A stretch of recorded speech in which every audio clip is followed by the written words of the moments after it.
My brain is basically mush right now. Thankfully, the Avs made this one easy. Avs win over the Carolina Hurricanes 4-1. Colorado has won the Stanley Cup.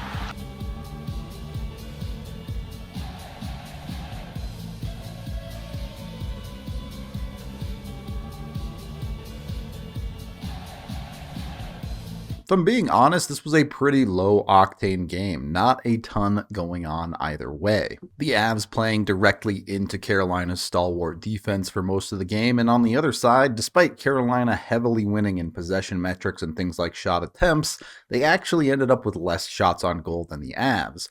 The Avs did a great job of restricting Carolina to low-quality opportunities only. Now, some of this was messy play from both sides, pucks fumbling, things like that, but on the whole, it was quality defense from both teams, so credit there. Ultimately, though, when the Avs are at their best, they don't need a lot of chances to convert, and that's kind of the story of this game. Not the story of the first goal, though. That one, sometimes it's just better to be lucky than good. This is an actual meme goal. On the power play, the Avs win a face-off, and Cale cuts across the blue line to throw a puck towards the net. It might get directed by a Kane, or maybe it just misses here, but it hits off of the backboards and redirects perfectly to bounce up and over the net and in by getting kicked by Raanta.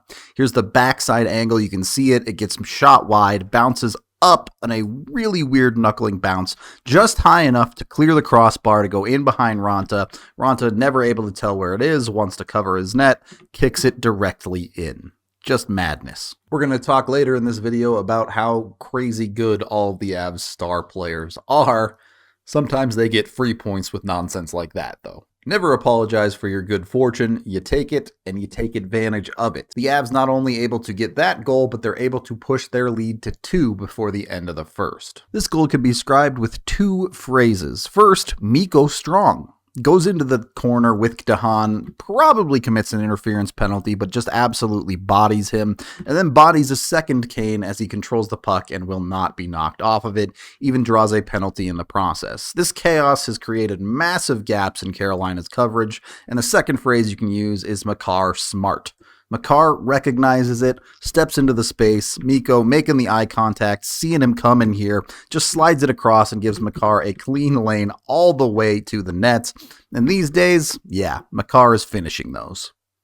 Now that one is a high skill goal. Mikko just stronger than everyone else on the ice, and Makar smarter and able to finish on an amazing play. Over these last couple of games, we've seen Makar kind of turn it on and start to look like that superstar best player in the world level guy that we all know that he is. And that's not to understate how good he's been. He's easily over a point per game.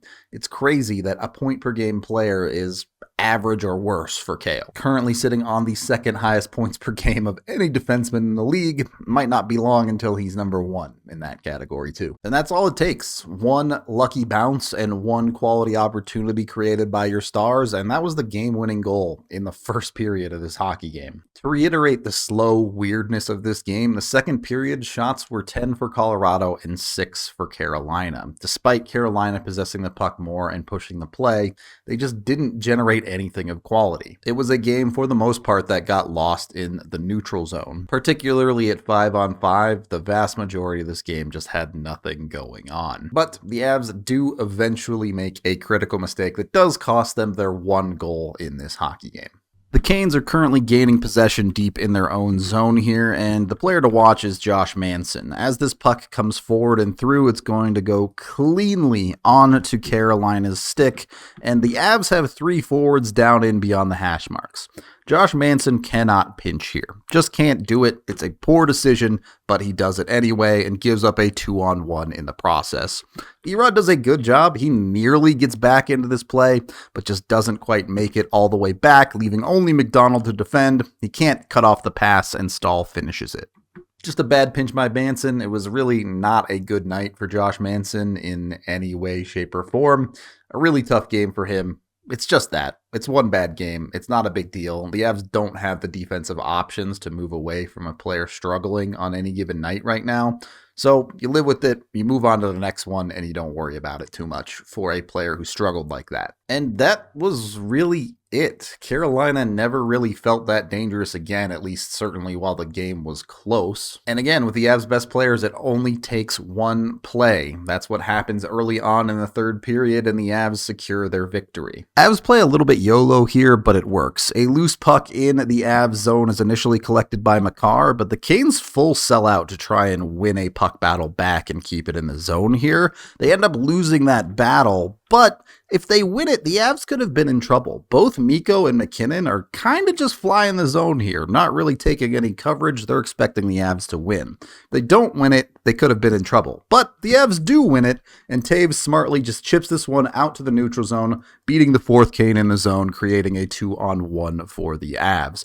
From there, that's two of the best players in the world you're staring at on the 2-on-1. They're probably going to beat you pretty often. Add on top of that an empty netter for Mikko Rantanen, and he ends up with a 4-point night. The Avs top producers up there with the best of the best. The only guy outproducing Mikko and McKinnon is Connor McDavid, at least at a points per game rate. I think it's easy to forget how good the Avs top players are because you get to watch them every night. You get used to it. It just becomes the expectation. But trust me, most teams don't have even one player at this level, and the Avs have McKinnon, Rantanen, and Makar. It's truly something special. A slow game for a day where my brain was working slowly, and the Avs make it a pretty easy one on top of that. Wins all the way around. That is the end of this game video review. Thank you for watching. Head on over to thednvr.com for all of our coverage. I am Rudo, and man, the vaccines really do take it out of me.